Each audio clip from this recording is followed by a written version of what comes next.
Hey everyone, welcome back to another episode of The Opportunity. I'm your host, Gregory Elfring, head of marketing over here at EF.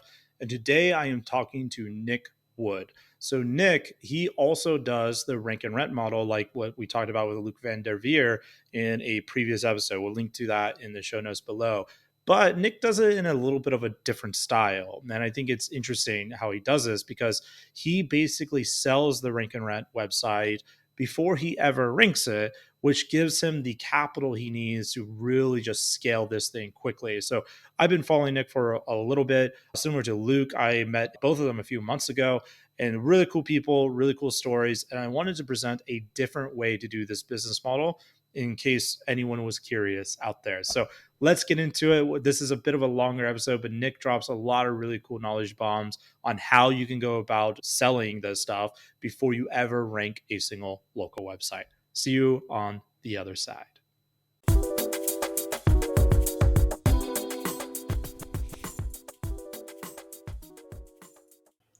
All right. I have Nick Wood with me, and this is an interview that I've been waiting to do for quite some time. I know we've been going back and forth the last few months as I was doing my whole USA tour with the conferences. So I'm glad you're finally here, man. Let's talk. Tell my audience that may not know who you are a little bit about yourself and where you are in the world. So my name's Nick Wood, as you mentioned. By the way, thanks for having me on. I'm excited to do this, as are you. And so what I do, I guess a little bit of background about me.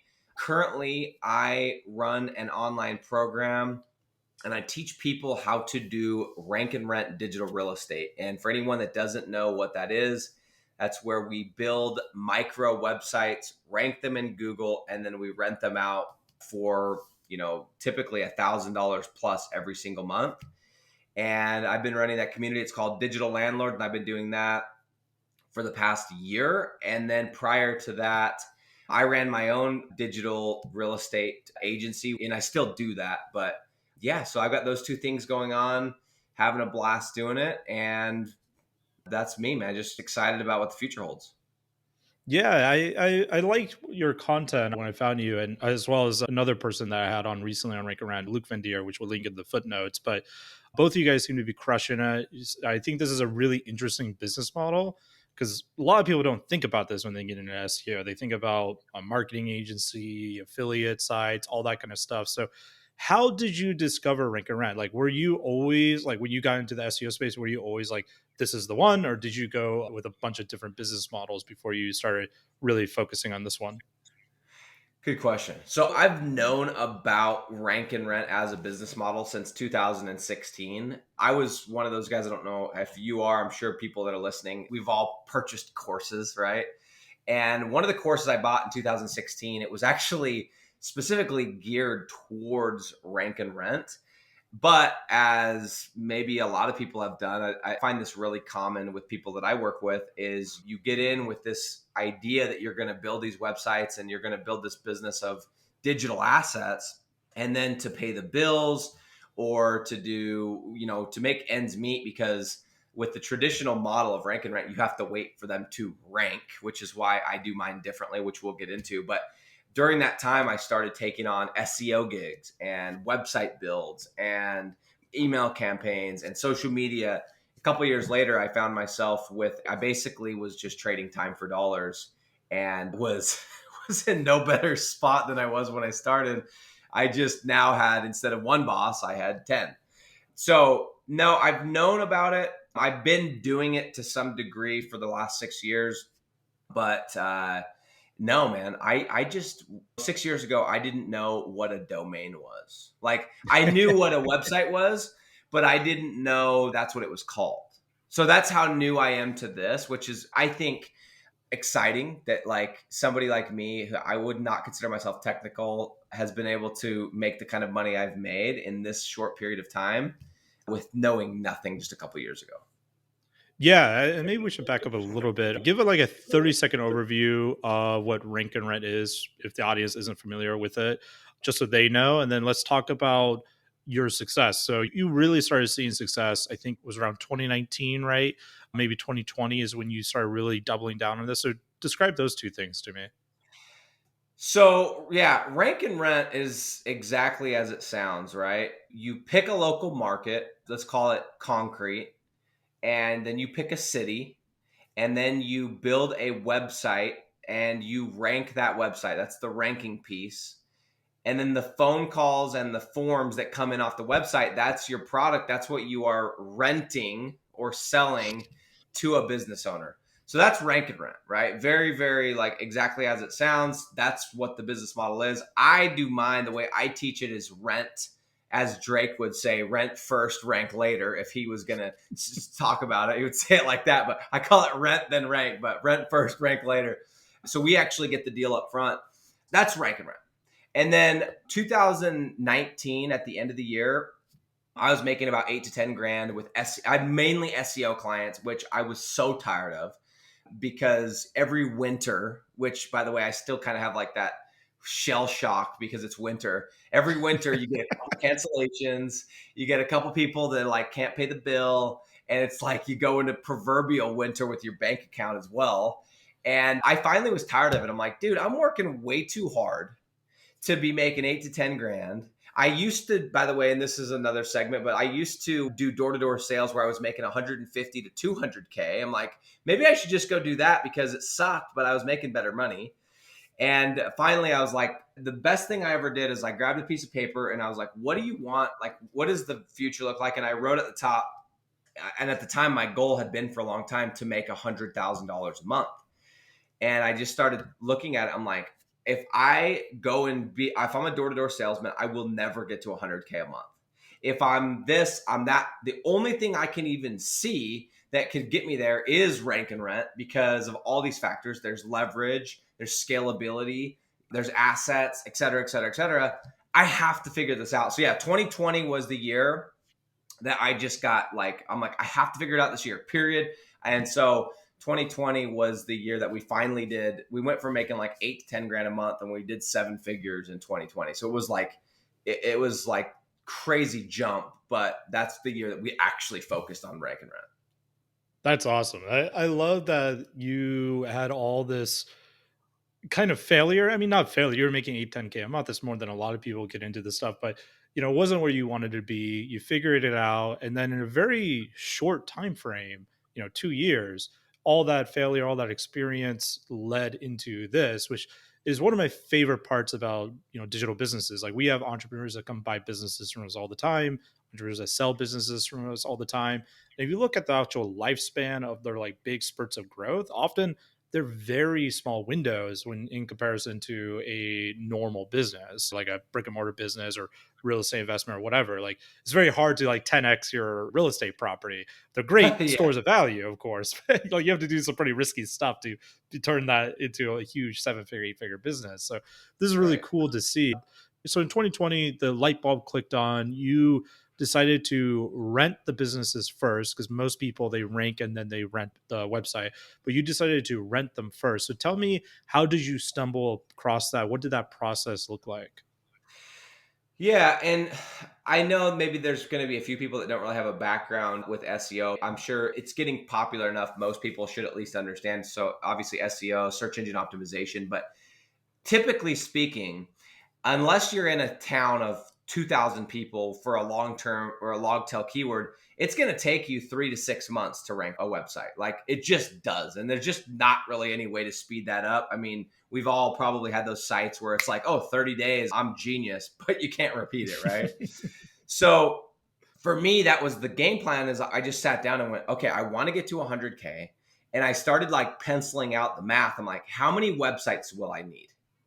And I'm like, oh my gosh, that's going to, okay. And then how long is it going to take? I'm like 4 to 6 months paying for 150 websites, assuming that this many don't work. Right.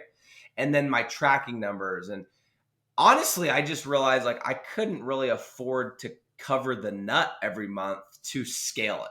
Does that make sense? Yeah, totally. And so that's when I started thinking, well, and what happened is I had a specific website. I had this site in North Carolina, this concrete website, and it was live, but it wasn't ranking. It was getting like 1 or 2 leads a month. And I was like, I wonder if we could like turn on some ads in like couple that with the organic leads, and I could speed things up and go and pre-sell it, even though it's not completely ready to go. And that's exactly what we did. And that was in March of 2020. And we sent this guy a couple of free leads with ads, and we closed this deal, and the website was nowhere close to ranking. And so I was like, oh my gosh, I don't have to wait for these things to rank. I can just go sell them up front. So it was honestly just because of desperation. I'm like, I just can't afford 100 websites times hosting, times tracking number, times this, times that, times the rest. I need to figure out a way to pre-sell these so I can actually scale. Desperation often leads to the greatest innovations, right? So Desperation or that, inspiration. And it wasn't inspiration, baby. It was desperation. it's Yeah. a more down cousin. Yeah. Totally. So hopefully that But answered your question, but I don't want to get too nuanced and lose people, but like the model is really easy to understand. So hopefully that makes sense of, and then we iterated from there. So now I don't even build the website. I don't even buy the domain until I have a credit card in my hand from a business owner.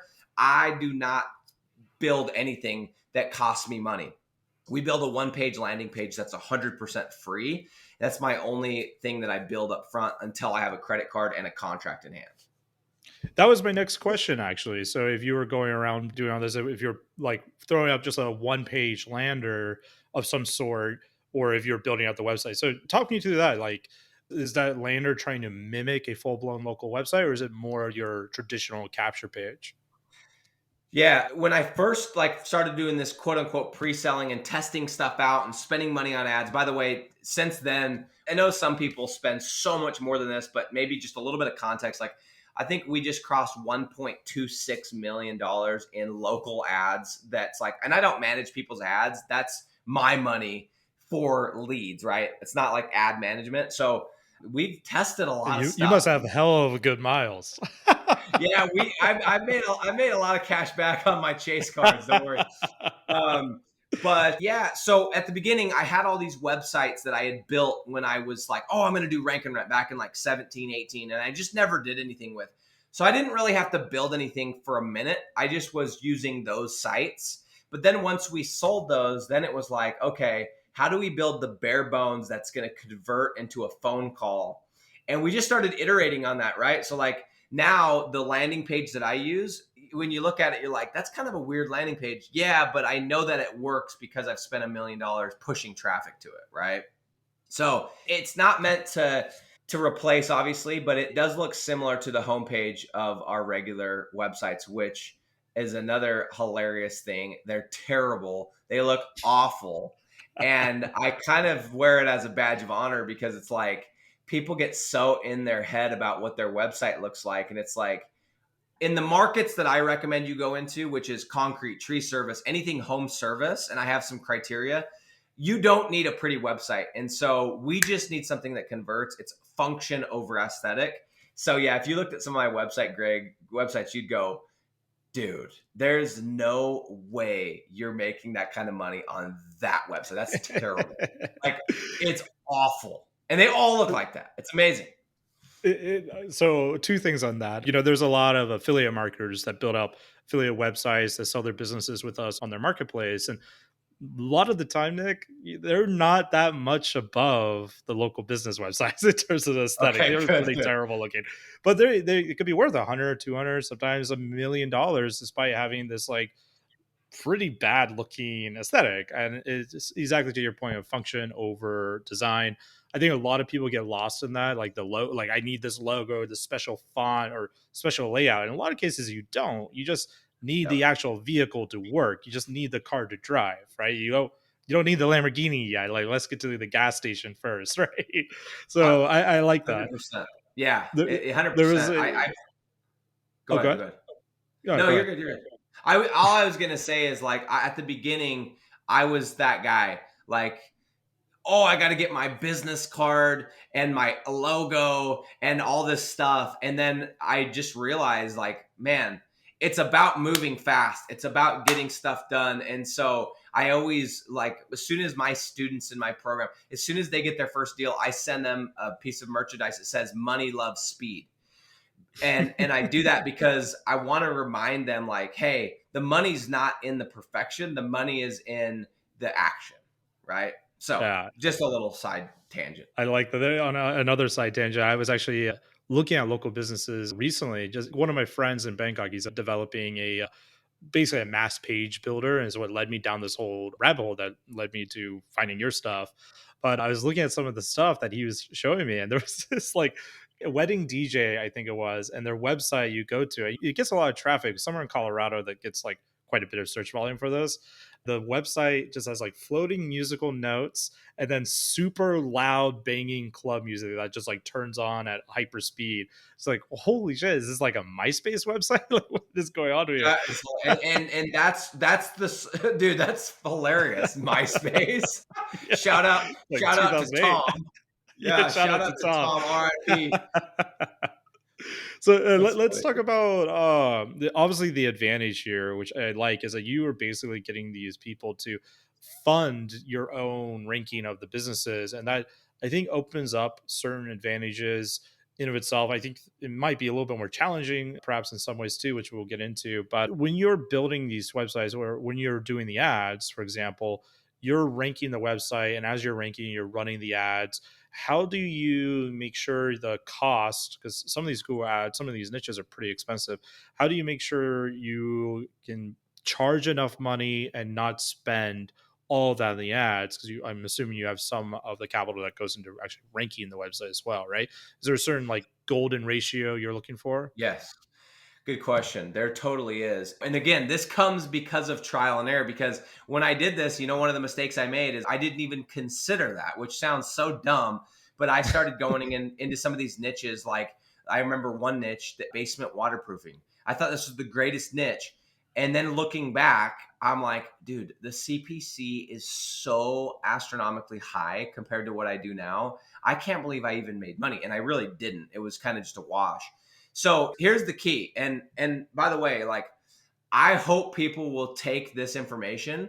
My goal whenever like I have a free Facebook group and I have some free trainings and stuff, like I'm not the carrot guy that's like, hey, here's this little thing, you got to buy my stuff. I have people in my free Facebook group that make thousands of dollars just for my free stuff. And so I'm not just going to share like a little nugget. I'll give you like the actual. So my standard, and this is what I teach, make sure that the CPC that you, whatever niche and city combination you're going into, I make sure that it's less than $5 on average. Okay. And the other thing though is I do make sure that my average ticket size of that service is at least $1,000 plus. Okay. And so I don't go into certain niches. Like I don't do towing. I don't do some of these little teeny bopper niches that people do. As long as I have my niche that has the ticket size $1,000 plus, $5 cost per click or less, and you have my landing page, well, guess what? If you run, and I tell people never run more than 20 bucks a day, and I'm going to give you all the other pieces, but if you run 20 bucks a day, that gives you at least 4 clicks a day, right? Or 5 clicks a day. You have a landing page, converts.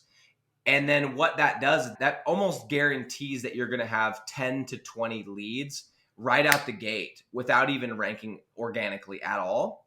And so honestly, I teach my students and the people in my groups to sell your deals, and you make sure the business owner's expectation is that they're not going to get any more than 15 leads until this thing ranks. So we sell $2,000, $1,500, $2,000 deals based on expectations of 15 concrete leads or 15 tree service leads. So yeah, $5 cost per click or less. And then make sure the ticket size of the service you're into is $1,000 plus, and make sure that's not super competitive. We have an entire system of figuring that out, but that's it. That's my metrics. And we just rinse and repeat, man, over and over and over. That's awesome. If there's a niche that is over, say, like $10 CPC, and Uh-huh. it's a very profitable niche, if you can rank it, would you still try to rank that website, or just like no, just stick to my assembly line process I have here? If it was me and I'm like testing out some new niches, yes. And then I would just in my head go, okay, I need to charge at least double what I normally do. But for people that have never done a deal, or if you haven't done at least 10 deals and you don't have 10 grand and your bills are paid for, no, I would just say stick with, there's too much money in that formula, too much freaking money in that formula to go and break the thing that's been proven over and over and over. And by the way, I have two people that started working with me last December, and both of them are doing over 45K following this exact formula.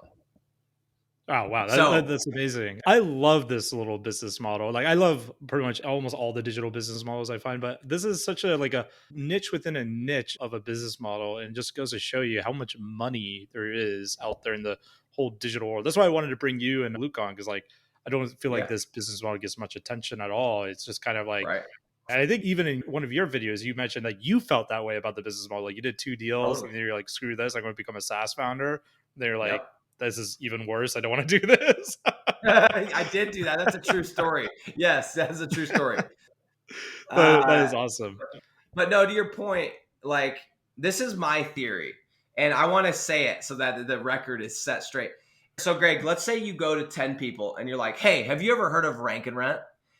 Like, none of them are gonna know what you're talking about. Like average people, right? Is that fair? Like most, maybe your business colleagues, but most people are Only gonna be these like, "What?" weirdo internet marketers, yeah. Yeah, they're gonna say, "What is rank and rent?" Right? Then I want you to tell those same 10 people and explain exactly how I did. Oh, you build these tiny websites, you rank them, and you rent them out for $1,000 plus. Oh, by the way, the profit margin's 90% plus once you get them ranked. And all of those same 10 people are going to go, dude, that's freaking genius. That's such a good business model. And they're all going to go, that's like real estate. That's why I call it digital real estate, by the way. That's like real estate. That's like rich dad, poor dad online.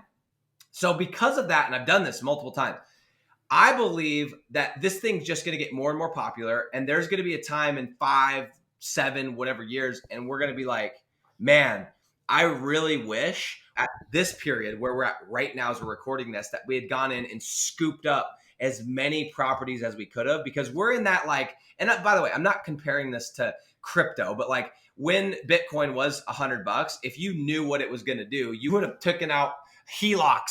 You would have dumped your dad's money from his farm. You would have done everything because, well, maybe not right the second, but when it was 60,000, right? You just would have.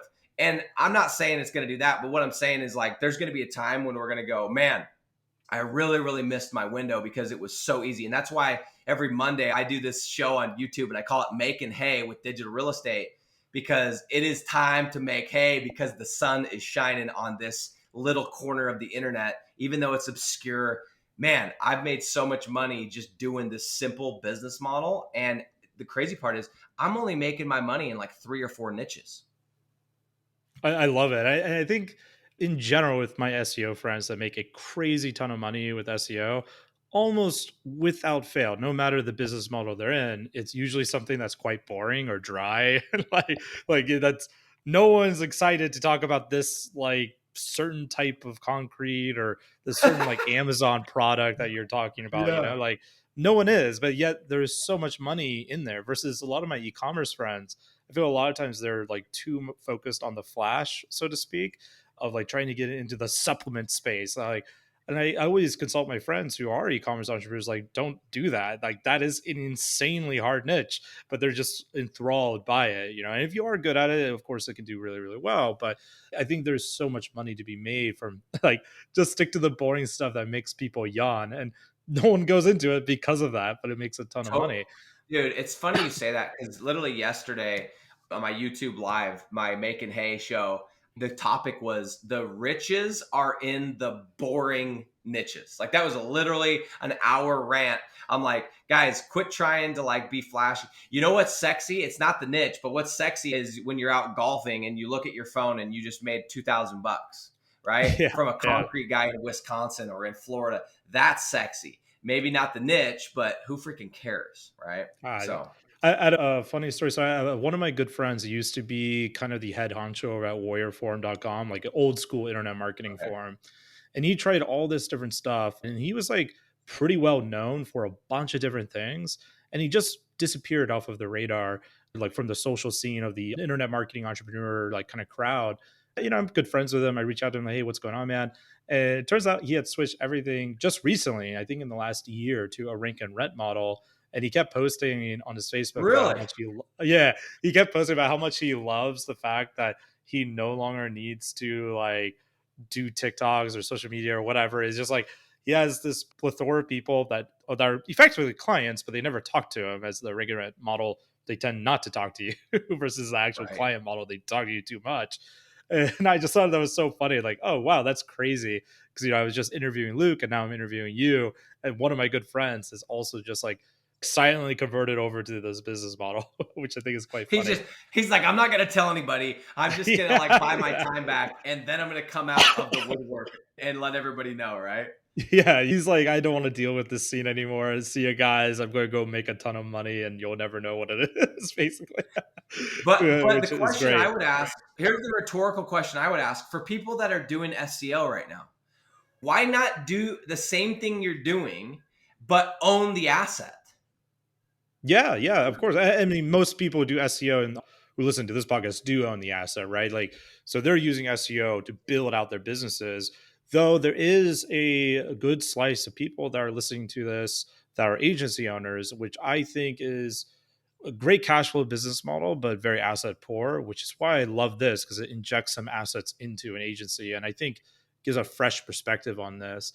I wanted to ask you, so in my view, one of the hardest parts and perhaps the most important part of this whole thing is getting the GMB, right? The Google Business Profile or whatever it's called nowadays. So I know in the past, like when I was like 18 or 19, when I first got into internet marketing, I was looking at rake and rent back in the day. I mean, this is over like 10 years ago. Talk about easy. Back then, like you just send a bajillion postcards to yourself. It was easy. It's But I crazy. never followed Yeah. through. But Golden days, nowadays, man. yeah, those were the true golden era. So what's your process on around that? Like how do you go about making sure you get that and more importantly that it stays live because that's another thing, right? They get suspended all Yep. the time. So here, this is if for no other reason, like, and I get it, right? I'm supposed to drink my own Kool-Aid, right? Because whatever. But listen to this. I used to have the same issues as everybody else, right? What's our new method? Are we going to use Airbnb properties or Craigslist? Or there's all these like weird little tricks that we like discover out of necessity, right? And then when I started getting into this pre-selling thing, one day, I don't know what it was, I was like, dude, you already have a business owner in that city that probably knows thousands of people. Just make them as part of the deal, get the postcard. So I make my business owner, and I don't just make them, like I have it set up into my pitch, but I don't think I have a single property that does not have a GMB at this very moment with my sites that are rented out. And all I do is I tell the business owner, hey, you want some more leads on top of what we can already get? I need an address in Murfreesboro, Tennessee. I need a zip code, an address with a zip code. Only rule is it cannot be the same one you're using for your business. I need one, and it's going to help us get way more leads. So get me an address, and we're going to get a postcard sent out. And all I need you to do, and I always have one sitting right here. I'm like, it's going to look like this, and I just need you to open it up and send me the code inside. So I just make the business owner give it to me. And Greg, I used to have a full-time staff. All they would do was GMB. I paid all the guys that are out on the internet that have businesses around getting your GMB, and we've all paid for them, and we've all had them ripped down in one fell swoop of like you got 8 that got suspended, and you're like, oh, that guy doesn't. Or his method.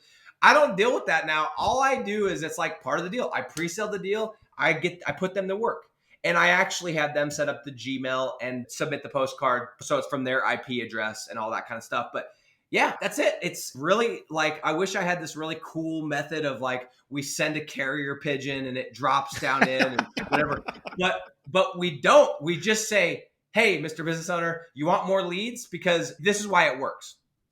I don't sell anything besides a flat fee deal. I won't do commission. I won't certainly I'm not doing revenue share and I'm not doing pay per lead. All of them are a waste of your time and I could rant for hours on I've tried all of them many times. Flat fee freaking rank and rent is the holy of holies, and it is the only thing you want to do. Well, don't trust me, but I can explain why. But that's and so when they know they're paying a flat rate, they're incentivized to help you because it just means more leads at the same rate. Yeah, that makes total sense. I like that it's not a pigeon carrier method because like I kind of wish it was, man. But no, I know what you mean. it's way cleaner than all the other stuff. I had a friend, she was very black at SEO. I think at one point she had like 200 used smartphones that she was like driving around town with to like do some kind of weird manipulation of the Google Maps Wow. algorithm. And she like sent me pictures of it. Like Man, this seems like a lot of fucking work. Totally. Why don't you just do it normally? You know? Yeah. So But I like the fact you do it that way. it's so valuable for us as rank and renters, if you want to call that, or digital marketers. That GMB, if it ranks, can be so good that it's worth the squeeze a lot of times. So, but you know what else is funny? Until I figured that out, I had multiple sites, probably 5 or 7, that I never even did the GMB, and I was still ranking them for 1,000 to 2,000. So I think people get a little bit too hung up in it sometimes. Like, do your best, but if you do your SEO correctly, and more importantly, your homework, and that city has enough volume and you can rank for the right keywords, and you don't oversell it, you don't need it. It's just nice to have. So I had a bunch of sites for a while. I'd make thousands of dollars, no GMB. So there's that as well. Yeah, no, that's good to talk about because I do feel like most people in that space would think that, and me included, I would have thought that the GMB would make up around 50, 70% of the lead flow. But if you have sites without there working, then, awesome. Maybe it's Yeah. not as needed as people might Yeah. initially think. Nope. Um, It's nice, but you just, it's again, it's about how you sell the deal. If you put the business owner's expectations like, hey, you're going to get 30 leads a month, you need it. But you know what? I sell all of my deals. I train everyone that I work with. You sell the deal, and their expectation is they're going to get 12. And you can show them how the numbers work at 12. And then if you get 15, they're excited. If you get 20, they're pumped. If you get 30, they're ecstatic, and they're never going to leave you. And that's why I have such low attrition, is because I sell them at 12, and I know that I'm going to get 20 minimum. yeah, that makes total sense. And I'm assuming you're underpricing it a little bit than what maybe an agency would be charging them for a similar thing. So, like, it's almost like set and forget for them. Like, why would I ever quit this? Yeah. Yeah, I have a formula I use that, like, I specifically put into a calculator, that it's a tool and anyone's free to use it. It's one of my students built this. It's whatisaleadworth.com. And you could just go plug in the ticket size, their closing percentage, their profit margin, and it spits out how much they're going to make. And then we take that number and we divide it in 2 or 3, depending on the niche. And that's our formula for actually coming up with pricing. Yeah, I think I've actually seen that calculator because I'm in your group. Facebook group. So I see the Yeah, flurry of people talking about. We'll link to your Facebook group in the show notes. But cool. I want to get into the selling and the ranking process. I meant to ask you this. I think I did, but I don't think I got a clear answer on it. You said as long as you have enough traffic volume, then all is good. Like, what is like decent traffic volume for a local niche? Is it 100 searches, 200? Is it 3,000 searches a month? Like, what does that look like in the local markets? So that's such a good question, because do we really know, right? Like, these tools are so fun to bang around. Like, don't, trust me, I got subscriptions to all of them. SEMrush. Is it, by the way, is it SEMrush or SEMrush? I've always wondered. I think they it's SEMrush. I don't know. I Yeah, know I think Ahrefs is I call Ahrefs. I'm friends with Tim Solo. He okay. calls it Ahrefs. Okay, yeah. So I go back and forth. I don't know what half the tools are called. I subscribe to all of them, and I'm not like on the Pine Flock. Well, I have paid for all of them, so I don't have to mess with like the group, all whatever. Anyway, here's my theory on it is, and this is what I would recommend, is go in and find a website that's already ranking, right? That you have, or that you know is ranking, and you know the back end. So I have this website, this concrete website. It's been getting 30 leads a month for the last like 2 years, and it ranks for almost every major keyword. So I know that I'm getting most of the volume. At least I'm assuming. Now, I know that there's some, probably look at the website, whatever, but I'm just guessing here, right? So I'm like, okay, I get 30 leads per month in this city for this service. And so then I'll use a tool, whether it's Mangools or SEMrush, and I'm like, what does this tool say? What's the volume say according to this tool for this city and this service? So you have to find a baseline. And then based on that, then I say, okay, well, as long as it matches that, then I'm good. And that's how I've been basing my decisions for the last 2+ years, is based off of, okay, I know how much this one's getting. This is what this tool says. And this city, Henderson Concrete, says it's getting the exact same as this other one. Well, I can probably infer that it's going to be very similar. And I've been doing that, and it's held true. So it comes down to, like, using something as a base and then going off of that. That makes total sense. almost all the tools, at least from my experience, they way underreport the traffic. I know Totally. Ahrefs specifically underreport. So I often tell my team when we're writing for a keyword, like, hey, if it shows up in Ahrefs, like, let's go for it as long as it is, a high intent for what we're trying to do. Cause like our average business size can be, it fluctuates a bit, but usually hovers between 500 to $600,000. So we have a YouTube channel that the average video gets only a couple hundred views per video sometimes. And like that channel's made us millions in revenue just because our average deal size is always worth it. It's always worth it for us to go after these like zero volume search, which may be true in the local market too. But that's good to Ahrefs, know. by the way, shout out to Ahrefs. That's a dope tool, by the way. It's my favorite. Yeah, I'll let Tim know that you like it. I like Yeah, to yeah. bother Tim on Facebook all the time.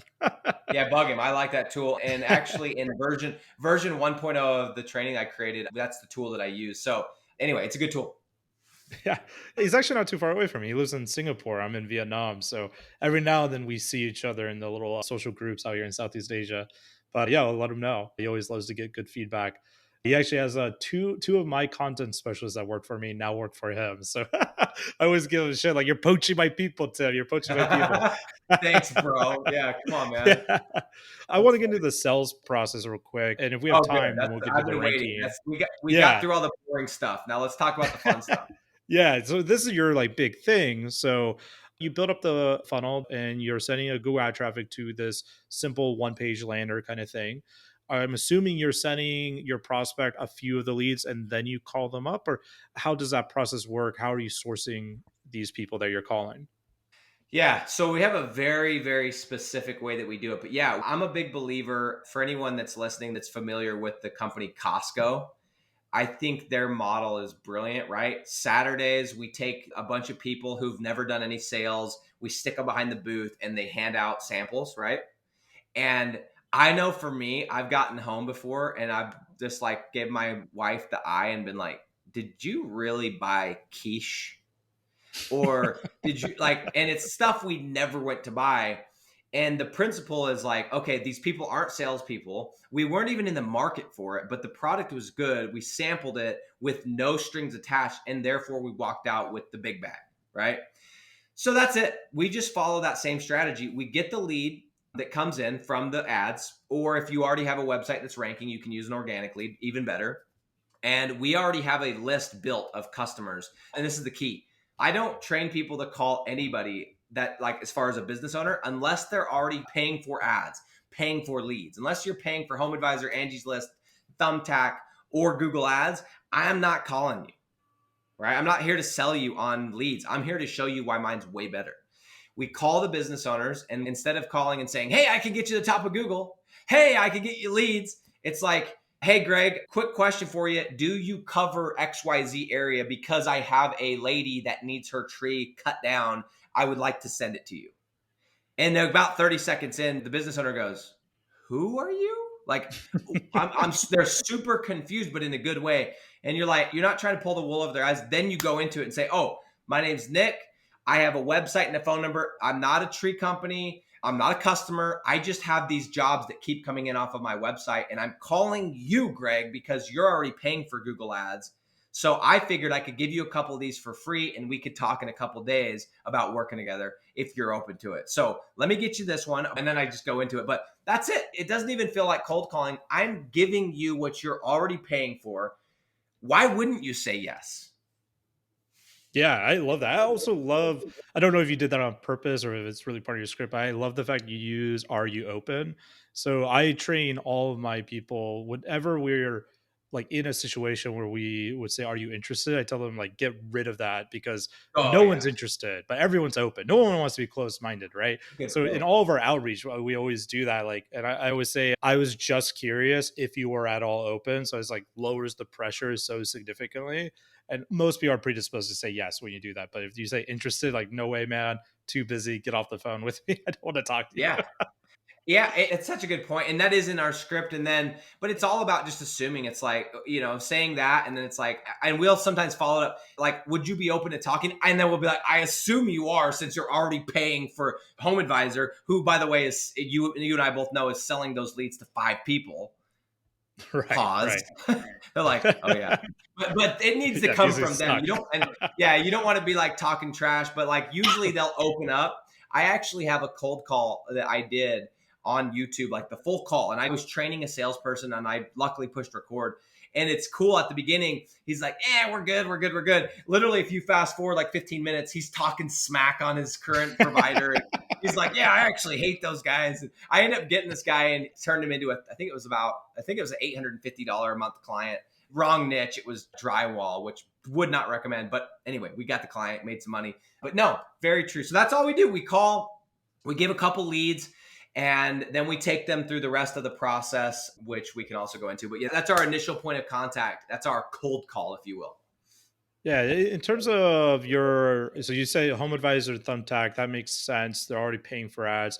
But in terms of the ones that are doing Google Ads themselves already, what is the goal there? Like, how do you overcome that? I love this. Especially if you're, Yeah, go this ahead. is a Yeah, good you got the question. question. You know what I'm about to ask. Everybody has this question. And the question really is, why would somebody pay for your stuff if you're just running Google Ads and they're already running Google Ads, right?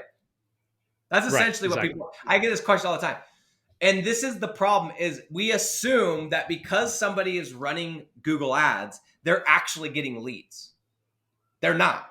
99% of these people, they probably had their buddy tell them, or they got the postcard that said they can get $500 free, or they got an email or a call and they set up ads. But that, you're assuming their landing page converts. Probably doesn't. You're assuming that they set up the keywords properly and their ad copy is good and all of these factors, when in reality, it probably isn't the case. So what we're delivering is leads. They're paying for ads. I like that distinction. I've seen that in national campaigns before where competitors of mine, they'll bid on keywords related to me as a way to like funnel the traffic away from them. And sometimes some people in the company, they get upset when they see this, but I don't typically, because I've ran similar campaigns to that with a much better design, much higher converting website than them. And I know like this doesn't convert. So like, yeah, why wouldn't I be happy that the competitor is running that? Because I know they're losing money. Like, yeah, they're losing money and they're I building just your know they are. brand. Cool. Yeah, exactly. Yeah. So I think a lot of people, that it's kind of like, they're like, well, are you even providing any value? Guys, we're talking about, Jerry the concrete guy and Buck the tree service guy. These people don't even like, and I'm not talking about all of them, but most of them, they're trying to run this still. Okay. They're trying to figure out how to call their customers, much like the ad thing is like another game, right? Like, so don't assume because they're running ads that they're getting leads. They're probably not.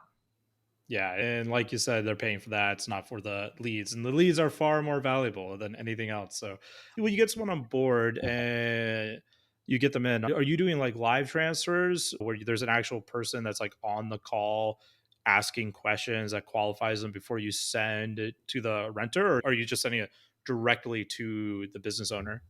Yeah, good question. So the next step after we like make that initial contact with the business owner, hey, you want a couple free leads? We will send them. That my rule is you send them up to 5. 5 is the max. But as soon as they close one, you're ready to pitch. Because as soon as somebody makes money from my stuff, I'm ready to go for the pitch. So what we do for those first 1 to 5 leads, we live transfer those. So we answer the call, we get the information, we act as the secretary, intermediary, whatever, and we live transfer to the business owner. Why? Because I've done all the other ways. I've forwarded them, I've texted them. Guess what the business owner doesn't do? He doesn't answer the phone. And so now you have to send 20 leads for him to bid 2 jobs, and it takes you 2 weeks and a lot more money. Whereas if you just did a live transfer on 3 leads, he could have 3 estimates and he'd be ready to pitch. So we live transfer those initial 3 as soon as you can feel, and there's a feeling that comes, you're like, this guy's ready to go. The things, or gal, whatever. He's saying the right things. He's asking the right questions. He's closed jobs. There's this moment where you don't want to miss it. And then what we do is we go through our closing steps, which, by the way, we actually close before the deal. So like 99% of the time, I know I'm getting the deal because I've already closed it in what I call the setup is part of our process. It's like we have overcome the objections before. But yeah, and then we go on to a Zoom close like this, walk them through the calculator, get the credit card, blah, blah, blah. But to answer your question, once we get the deal, I do not do any more live transfers. I've tested that out. At some point, I was like, oh, this would be a cool service. Back in the day when I was adding 100 services, making no money. But now it's like, As you forward do. the Yeah. calls. Yeah. Forward the calls and, make sure that they're answering them, do some training if needed. But I don't do live transfers once I get the credit card. Yeah, that makes sense. It's so interesting how there's so many different ways to skin this cat, which why I wanted you on, since you do it a little bit different than a lot of other people I know in the space. Is there any other part of the sales process that we're missing out on here? I mean, it sounds pretty straightforward. Add free leads to someone's already paying for ads, then you sign them up at a reasonable flat retainer. I mean, is there something else that we didn't discuss in the So sales process? so I would say what's funny is we kind of grazed over the most important step, which is what everybody does. I believe outside of the setup, which we haven't really talked about, which I overcome the objections because I already know what they're going to be. I teach everyone to overcome the objections before you actually get the objection because it's way easier to overcome. Mm. But the very first step is picking the city and niche. And by the way, I know some people are cringing. They're like, yo, it's niche. I say niche. Okay. So picking that niche city combination, I'm telling you right now, that is the most important step in the whole process. And I'm just getting into like the real estate game. Like I bought a couple properties this year, bought a couple last year, and I'm realizing I always heard this analogy. People always say, in real estate, you make your money in the buy, not the sell. I've always heard this. I'm like, that's cute, whatever. And it's true. If you buy a property that is worth 500K, but you pick it up for 400K, you can go sell it at market value tomorrow and you make 100K, right? But if you buy it at market value, now you got to sell it for a really good deal to make any money. Similarly, with this, if you pick a city and niche that you're going to be able to rank for in 2 months or 3 months because there's no competition and there's low CPC and there's a lot of people that want these leads, you are getting rid of all the work that most people have to do. And so I've made this mistake and I've been in programs and groups. They're like, hey, here's your criteria. Make sure this, and this. And I went and built 100 websites with that criteria, found out that was not a good criteria. And I have all these websites.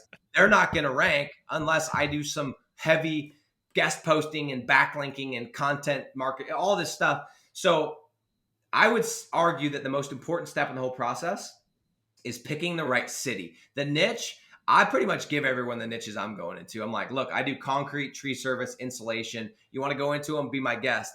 That's okay. Picking the right city, that's the game. You pick the right city that has enough volume, but it's low competition. There's sites, Greg. I have good content. I don't even have backlinks. Like zero. And these start churning out thousands of dollars a month. Why? Because I did the research, I did the homework up front correctly. And now they just by default, for people like you that are so used to like ranking these national things, dude, you don't have to do anything right in half of these niches. Like we're talking about concrete in 30,000, 50,000 population. You just have to do some decent on-page SEO, get your H1 right, get your title right, get your description right, make it load quick. Boom. 3 months later, you're ranked. You're going, dude, what am I doing ranking nationally? You know?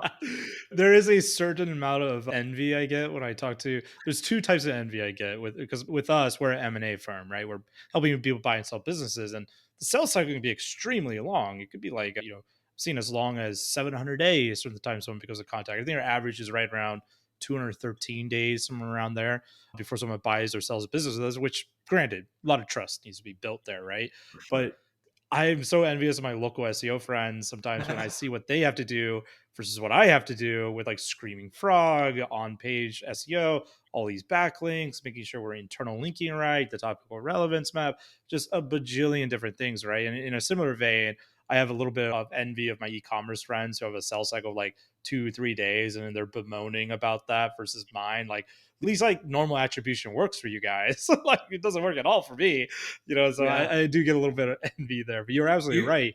You could rank stuff so much easier. You could crush marketing in general in the local niches, which is why I find it so fascinating.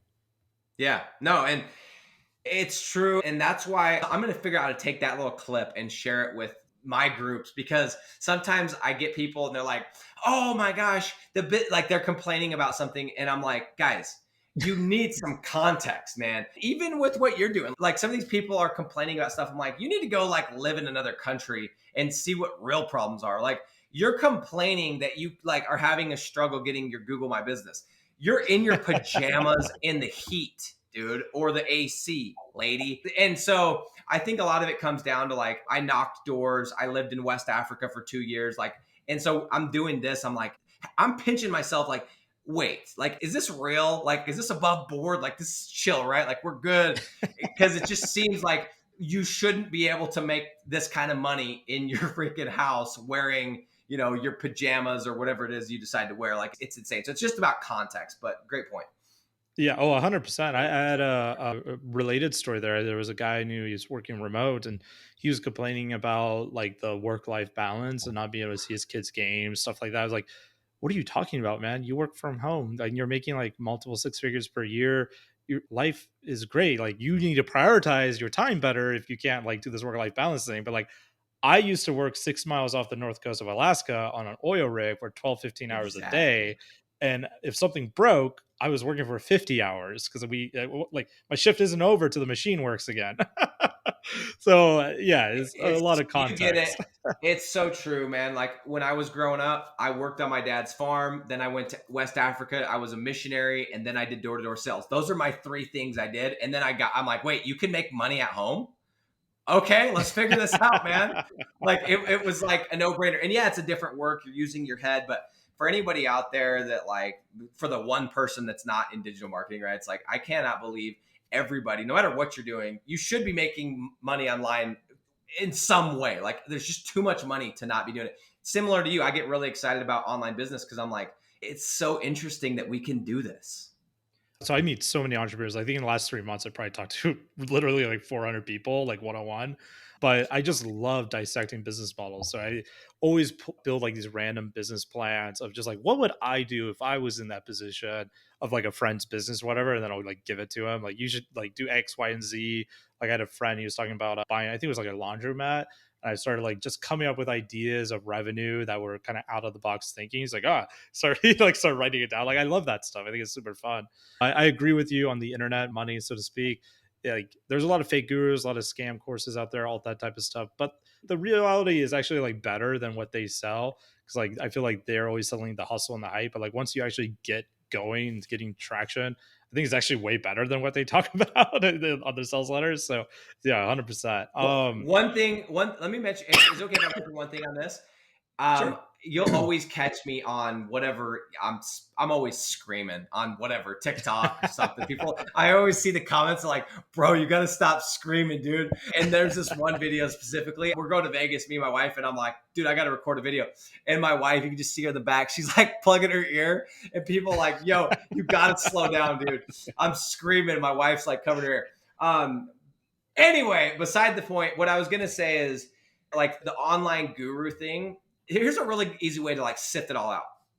Next time you're gonna go buy a course, ask the person that's selling it how much money they've made from the thing that they're actually peddling, not from their course, not from their freaking whatever amount of money course that they're selling, but from the actual business model they say is so good.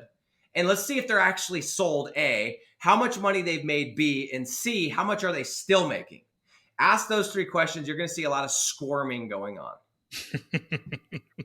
100%. Yeah. I have two good friends. They have an SEO courses, Matt Diggity and the Authority Hacker guy. So I guess three friends. The Authority Hacker is a business partnership between Mark Wesner and Gail Breton. But like the vast majority of their money comes from the authority sites that they build, not from their courses. Like they Thank almost use the goodness. courses as a way to network with other people in a sense and build out like really cool communities. Like they make really good money with it. Don't get me wrong.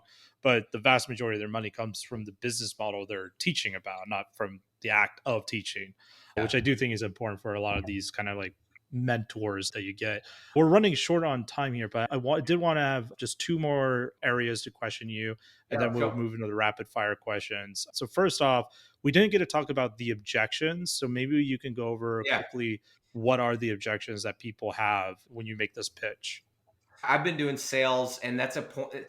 A lot of people, they see me and they know I've done sales for a long time. Oh, I got to be a salesperson. And I want to make this point: when you are giving somebody the thing that they're going to eventually buy, and it's something they're already paying for, in our case, leads, right? When you're letting them test it, taste it, touch it, smell it before they're required to put a card down, you don't have to be a salesperson. You really don't. And if you look at the people like my testimonials or my case studies, but which are all on YouTube. There's a few of them at least, and then the rest are in the Facebook group. You're gonna go. You're gonna go. This guy's not a salesperson. Oh, that's a teacher. Oh, that's this person. Oh, that's this. That's it. I have one guy that he has a stutter. He has a speech impediment, and he's doing 10K a month. And he was a teacher that went on a sabbatical to Australia, and here he is. And he has a speech impediment. You don't have to be a good salesperson if you just give the results in advance. Number one. Number two is, because I've done sales for so long, I've sold software, SEO, websites, home security systems. Now I'm selling a program. Objections are always the same. Always the same. Like, they're always going to be there. And they might be slightly different, but you got to overcome the trust objection, right? You got to money, contract. So one day I was like, okay, why don't we just make a list of all the objections? And why don't we just bring them up first, right? All of them. And so now, weaved into our sales process that we teach, we will overcome every single objection. Every single objection, whether it's price, contract, etc., will be brought up before it actually is an objection. And then when we get to that final close, you would be amazed. Greg, if you watched my Zoom closes, I could send you just the close, because I always ask the same thing. I'm like, okay, do you want to put an Amex or Visa on file? That's my close, right? Every time. Never change it. And like, you'd be surprised how easy they close. And you'd go, Nick, well, of course you're closing. You find the easiest people. No. You didn't see I've been closing them since I called them, right? Yeah. So I'm a big believer in the setup, which is we overcome the objections before. It's way easier. So hopefully that answers your question. No, that makes total sense, because if you're writing a sales letter, like in the marketing world, one of the things that we would do as copywriters is list out like all the objections. What are all the obstacles? And we try, like in that sales letter or video sales letter, to answer each one of those objections and weave it through the copy, right? Like, that's just good marketing as well as good sales. Of course, marketing, you don't usually have the benefit of having the one-on-one conversation. So you really need to figure out in advance, what are the objections going to be. It's like, you're not going to be able to talk to that person again when they leave your landing page usually, right? So you need to get them now. Good point. But yeah, It's like that the makes total old sense. school. It's like the old school infomercials, but we're doing it one on one, which is even better because you get to like use your personality and all these. So no, exactly what you said. That's what we're trying to do with the sales process. Is what you do with the sales letter. That's awesome. I like that a lot. So I'm a big believer that I think everyone should have a sales job at some point in their life, especially if you're young. It's just like, it's really hard when you first begin, but it becomes really fun once you like learn what you're doing. So I sold furniture for a while as a lazy boy salesperson. It was my commission only job. And I remember I made like, I was like 21 or 20 years old. I made like 8 grand in a week. I was like, I am the best salesperson in the world. And then my next paycheck was like 50 cents. So like, oh, well, this is a harrowing lesson of hubris. So That's amazing. that was awesome. Right. But I was taught early on, if you want to sell something, say it early and say it often. So I was never the top sales guy, but I always made just as much money as the top sales guy, because I was the best at selling the warranty. And the very first thing, whenever they walk in the store, I just like talk about the warranty, as they're like, oh, no, don't talk to me. Like, you got it. Our warranty is great. Talk to you in a minute. Right? But yeah, that's cool, man. Hey, Before can I, I? This is. I got one question. This is. I think sure. everyone would benefit from this. Every time I've driven past a mattress store, this might be just mattresses specifically. There's a mattress store in my hometown. Bro, do mattress stores, are they actually sell mattresses? Or are these just like money washing machines? So here's a funny story. So the furniture store I worked in, it was a Lazy Boy franchise, but the owner owned 6 other ones all around the Okay. city that were different brands, and 2 of them were mattress stores. And sometimes a customer would find out, they're like, "Oh, you're cornering the market." Like, well, kind of, yeah, because different brands speak to different people, right? But there was a joke amongst the sales crew that everyone like just wanted to be the mattress salesperson. But the only way you could get a job there is if someone had a brain aneurysm, because no one would leave it because it's so good. So one of my friends, he was always the top sales guy at Lazy Boy, which is ironic because he's also the most cynical person I've ever met. He's just like, yeah, this chair's a piece of shit. Do you want to buy it? And they would. Like, how does this doesn't make any sense. Why does your sales process work? But someone at the mattress store actually had a brain aneurysm. My buddy Randy got the job over at the mattress store. And I remember he left Lazy Boy for another one of our brands that sold like cheaper furniture. And he thought it was going to be this big, amazing thing. So I called him up, like, Randy, what's it like? He's like, it's terrible. So I just assumed it's going to be terrible at the mattress store too. Like, these stories can't be real. It must all be hype. I call him up and he's like, Greg, this is the best thing ever. I've been here for like 3 months. I'm already on track to do 6 figures this year. And the year was almost halfway over at this point. And he's already on track to do 6 figures. He dealt with, on average, 2 to 3 customers a day. 50% of them would end up buying. And there was no like paralysis of choice because, like, which color do you want? White or slightly more beige white? Like, there's a mattress, True. like the designs isn't what you buy it for. Good point. But yeah, and you get all these spiffs, kickbacks, all sorts of stuff. So yes, the mattress industry is Okay, so it's insane. legit. The Yeah. verdict is it's legit. There's one in this really busy shopping center, and every time I've never seen somebody in there. I notice every time I'm like, yo, they're running some drugs out there, baby, and I'm gonna figure this out. But that's good to know. That's good to know. Yeah. No one goes to a mattress store with the intent to look around. They have a very specific buyer intent, right? That's a good point. Dude, in terms of the competitiveness, online is even crazier. So we've sold a few mattress websites that are like close to 7 figures. I think one of them was actually over 7 figures. And some of these mattress manufacturers will pay you as the affiliate, as the website owner, to run Google ads to your review of their mattress that people click your affiliate link. So they're double paying you because they want to just like own the entire landscape, which is wild. It is one of the most like competitive industries out there that you would never think in a million years is competitive. It's like, it's mattress, but it's highly competitive. Fascinating. Sorry, Yeah. sorry, that was my fault on the tangent, but I had to No, ask that question. no worries. No, it's interesting stuff. It's like one of those things you just never think about. We're coming up on time, but one of my final questions for you before we move to rapid fire is just in general, how big is your team? Like, how are you? Because you're doing over 6 figures a month right now. Like, what does your team organization look like with your rank and rent business? Okay, so it's me, which all I do at this point, it's kind of the dream job for me because all I do is I close, right? So I've even gotten to the point now where I don't have to do the initial call or the lead transfer, but I would call this person a project manager, but they basically run the company. It's like project manager operations, like, and they've grown. Like, they started out as just doing SEO, and like 3 years later, they do everything. They run the stuff better than me. So I have that person. And then we have somebody that will answer the phone. Like, when the lead comes in, we do those live transfers. So when you're doing this at scale and you have multiple campaigns, that is very important. And then we have VAs. That's Just it. like two, three VAs? So we have 2 content writers and 2.5 to 3, depending on the time of year, to do everything else, build the website, whatever. And they're all based in West Africa. Yeah, we don't have enough time to delve too deep, No, and for I know sure. you have some roots there, which I think is cool. By the way, I have some friends in Kenya and Somalia. I have one person that works for me who's actually in South Africa. Never been myself, but definitely want to go one day. Let's go, man. That's I'm going in awesome. 2 weeks. So, Going in 2 weeks. oh yeah, But you'll have to send me some pictures. Swing on over but to but Vietnam. yeah, no, but what I was gonna say is, I know, I just jump over there, is I don't think the point is you can build a pretty dang big cranking business with very, very minimal like human bodies. That's another piece that's so attractive. Yeah, the beauty of leverage in the digital world is just absolutely insane. You mentioned recently that you're planning that you've spent too much money, even. I think I saw it in one of your Facebook videos. Like, you're all over my YouTube algorithms as I watched a few of your videos. So you're publishing like every day. So you just like always show me, Nick Wood posted another video. Like, oh, hey. So your algorithm game is strong. At least the moment that someone watches a few of your Yes. videos. But you mentioned in one of your videos that you're planning on scaling to $1 million a month. I'm assuming it's the rank and rent business, but what's the strategy there? Like, how are you going to get there? So when I switched to flat fee in 2020, right? And I was like, I got to do flat fee. One of the reasons, because I don't want the winter where the pay per lead slows down and my bank account slows down.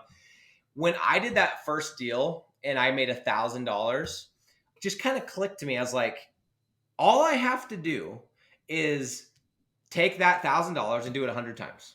Or I need to double my price and do it 50 times. And like, I know that sounds really oversimplified, but like for some reason at that period of time, I was like, I had tried all these add-on services and I tried all this stuff. And I'm like, I'm overthinking this. I have a service and it's asset based. I get to rent out my assets and it's X amount of money. I just need to quit like overthinking it and just do it 100 times. Then as you start getting in, you're like, well, let me just bump it to $2,000. Let me bump it to 3. And so, we actually had a client that started at $1,000.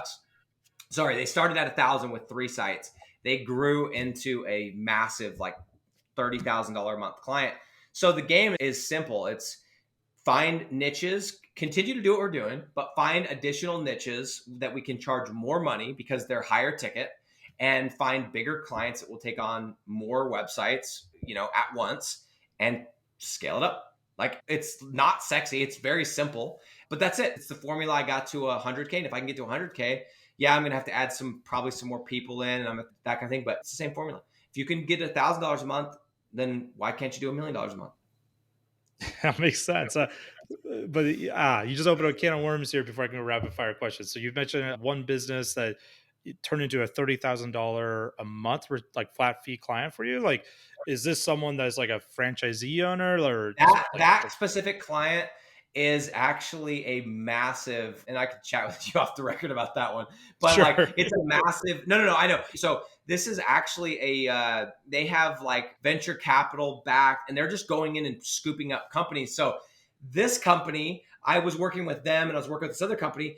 This company bought one of my other companies. So I started paying the bill. I started like a bunch of the companies I was working with we just consolidated. I'm like, okay, I'm just paying this company because it's the parent company. So that's when you get into, once you start figuring this out, you could start going after those bigger sharks or those bigger whales. And then it becomes a lot simpler. You have to manage those relationships, but it only takes a couple of those guys to get to these huge numbers. Oh, absolutely. I love it. And that goes to show for anyone who was just thinking there's like only small fries in the local market, like you can make some serious money just from a single client in the local market if you get something like that. Obviously, you need experience. You need to have some proof under your belt, most likely, unless they're just really bad at spending money, which based on recent VC news might be true. But yeah, There like we there's some go. real good stuff there. Cool, man. I don't want to take up too much of your time, but I do want to ask you my rapid fire questions. There's Let's do it. 3 questions. You answer just the first thing that comes to your mind. Okay, All go ahead. right. So, in your view, what is the best hidden growth strategy when it comes to ranking and renting websites?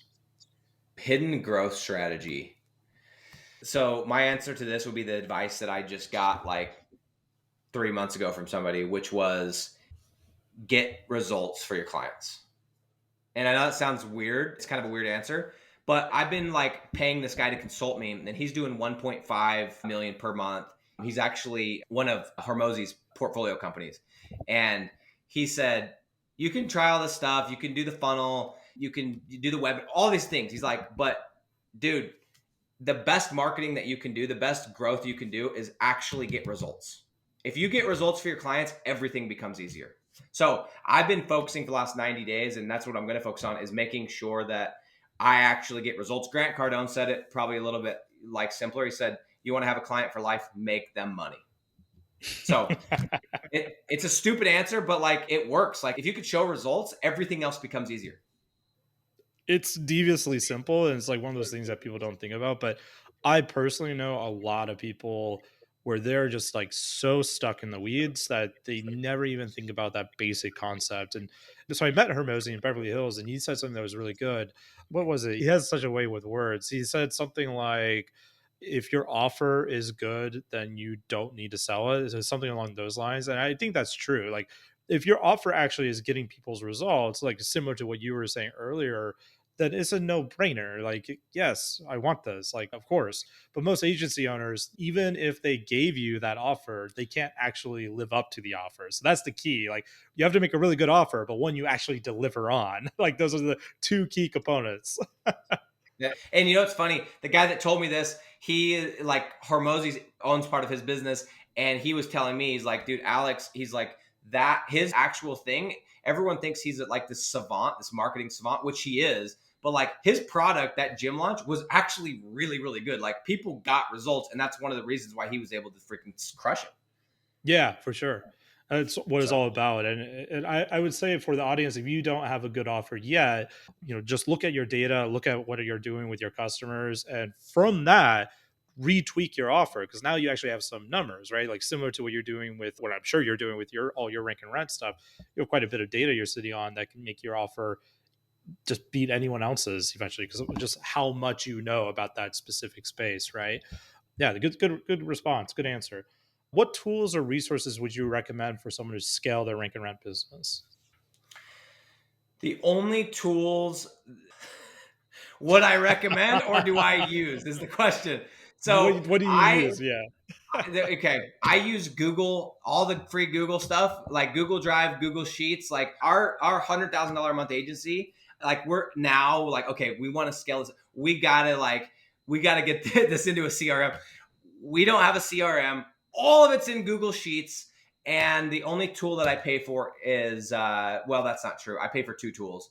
Or yeah, I pay right now for two tools. Well, maybe even more than that. But at the time when we were like really ramping up to 100K, SEMrush was like the only thing that we use. It's only in the last year that I started using Ahrefs, Mangools, like just to kind of like, because it's kind of fun. But I didn't use any of that. I use SEMrush and Google Sheets, and I'm not kidding you. That's it. Lean. Oh, what CRM are you looking to get into? We're just looking to get something where, and I think we've hopefully found something, but if you have any recommendations, I'd love to talk to you about it. But we're looking just like, I mean, if you were like, hey, you got $100,000 a month business, I want to buy it. You couldn't buy it because it's like, oh, you got to go over here and you got to loophole into this. And It's a bit here's the messy password. underneath the hood. Yeah. Yeah. So I wouldn't recommend it, but I think again, it drives home the point I said at the first, which is money loves speed. And although it's a little messy, we've made a lot of money. We've taken that money and invested it in real estate. And like, I would rather be the guy that's trying to, retroactively figure that out than the person that's like, oh, let me try to figure out how to make money. So we just did it, man. Google Sheets, and we have this sheet. It's not even that fancy, but that's it, man. Google Sheet. I'm very basic, man. Phone, internet connection, Google Sheets, and SEMrush, and let's go. I love it. Oh, if you, I'd be curious what CRM you do end up going with because that makes a world of difference. Like I think, and I agree with you. I don't think most people need that when they start off. Like, but as you scale up, having like a really good project management system, which we use Monday at EF. I've been like Okay. experimenting with ClickUp just like personally because a lot of my friends use it. That seems good. I love Notion, but that you need to have like someone set it up for you because it's just like too flexible the way it's set out of the gate. But for CRMs, like I've heard of LeadSnap, Go High Level seems to be making a lot of good I was just rounds. gonna say I got to give my guy Patrick a shout out at LeadSnap. He's a good friend of mine, and that's probably the direction we're gonna go. And he built that. He is like a rank and rent guy, and he built a Oh, software is he? for. Yeah, he started. He and I like kind of started in some of these similar groups. So I was just with Patrick about a month ago down in San Diego at an event, and yeah, we've been talking like, dude, we got to get you set up on LeadSnap, but we're both busy. So yeah, great. It's a great product though. Oh, it's also I don't know him personally. Maybe I'll have to get him on the podcast down the road, but I do know of the Yeah, he's software. awesome. All right, my final question for you, the hardest question. What has been your funniest moment working in the online world? Ooh, funniest moment working in the online world. That's a good question. Give me 10 seconds to ponder that because I could think of something that wasn't, I guess it's funny. I'll share this. I thought you were going to say in general, and I was going to tell you about the time I knocked on a stripper's door and sold her an alarm system, and she was wearing a see-through nightie, and I definitely closed the deal. But we're not talking about door-to-door sales. So this is kind of, I guess this would just be funny in hindsight, but it wasn't funny at the time. But I don't know if you could tell. I get a little bit excited, a little bit aggressive, and you're like, yeah, dude, we could tell, bro, chill. So one of the things I do is once I pitch you, and if you get on a call with me, I have a policy is if it's not a yes, it's a no.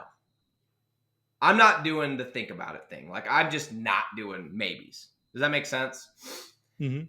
And not everybody likes that. So like, anyway, there was a time when I was getting a little rowdy and I basically was like, cool. If this doesn't make sense, if you're not 100% yes, then you're a no.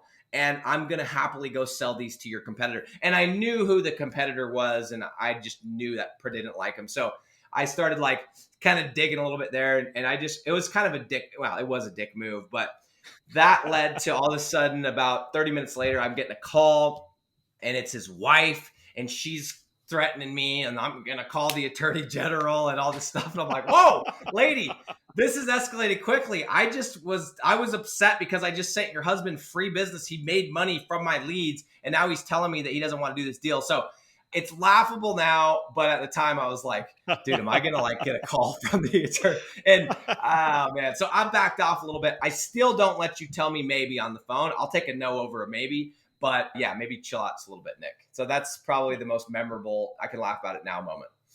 It's funny. Every business has its group of naysayers, or like, you say something stupid you didn't really mean in the heat of the moment. So I get that. One of our guys, he actually not really a cold call, but he called up all of our business owners that have bought businesses from us. So we were trying to do a data report on like how successful were they from buying these businesses. And there's one guy, he just had really bad luck. I don't know if he was just like bad at running the business, or if there was actually like significantly happened with like Google's algorithm or something, right? But he said, "You work for Greg, right?" To my employee, and he's like, "Yeah." Like, you tell him he owes me $50,000. I'm like, Oh, what? Why do I owe you this? Like, I didn't tell you yeah. to buy it. Like, That's so funny. And the reality is, and you know this as well as I do, you can give somebody a perfect program to teach them A to Z how to do something. And you could have 100 or 200 case studies of people making thousands of dollars. But for some reason, if it doesn't work for them, it's always your fault, right? You probably oh, have 100%. Yeah. 100 or 500 or 1,000 people. You're like, look at all these amazing success stories. And it's that one person. And it's like, it's always somebody else's fault. So you just can't win them all. Oh, 100%. We just had another thing with our referral program where the person who was going to get the deal wasn't the person that was actually helping the customer, but we were clear to both partners, like, look, is first click attribution, all that kind of stuff. Like, if we give it to you, yes, I know you're helping that person, but that also changes the rules for this guy who might have been running ads to generate that click, right? To do all this stuff. So it's like, no one's gonna win here. This is someone's getting a bad conversation. So it's just Yep. the It's nature of doing a business. Well, welcome cool, to the man. business. Thanks for coming on. Thanks for staying on longer. I had a really good time chatting with you. For people who want to learn more about you, if they have questions about your program or anything like that, where's the best place for them to go? If you just go to, I think YouTube's a good place, and you mentioned it because if you go to YouTube, you're gonna. I put out a video. I put out 2 videos a day, every day. Just type in Nick Wood Rank and Rent, Nick Wood Digital Real Estate. You'll find me, and that will funnel you into our Facebook group, our Discord channel. You're gonna find the website digitallandlords.com. I mean, it's not gonna be super hard, but that's probably, I would say YouTube's a great place to like go. And then we have a free training where people can go and like just learn a little bit more about the business model, which, by the way, before you sign up for that free training, you probably will end up buying my program. So be careful. Be careful. No, if you Is look at that my part of the Instagram, setup?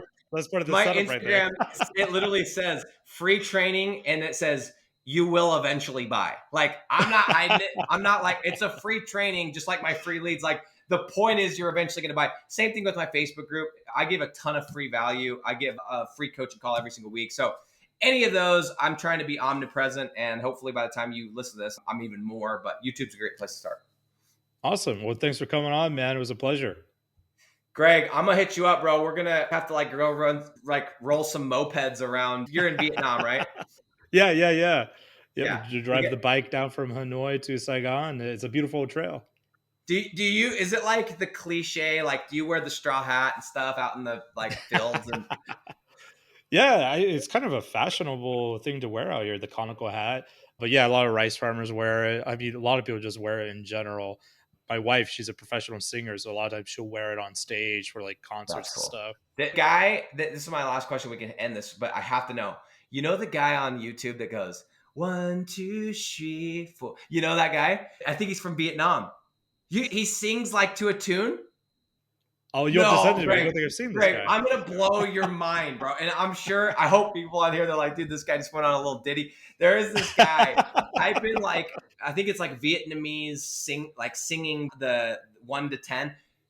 Bro, You get ready for the most amazing wormhole of your life. So I'm gonna send you this video. He's wearing the hat. I'm pretty sure it's from Vietnam, but I'll send it to you. Yeah, That's please gonna be my do. gift to you.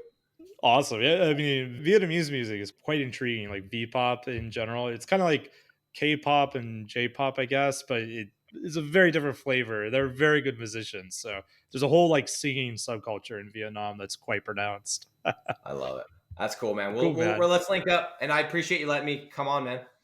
Yeah, appreciate you coming on. So thanks again. Okay, talk soon, dude. Bye.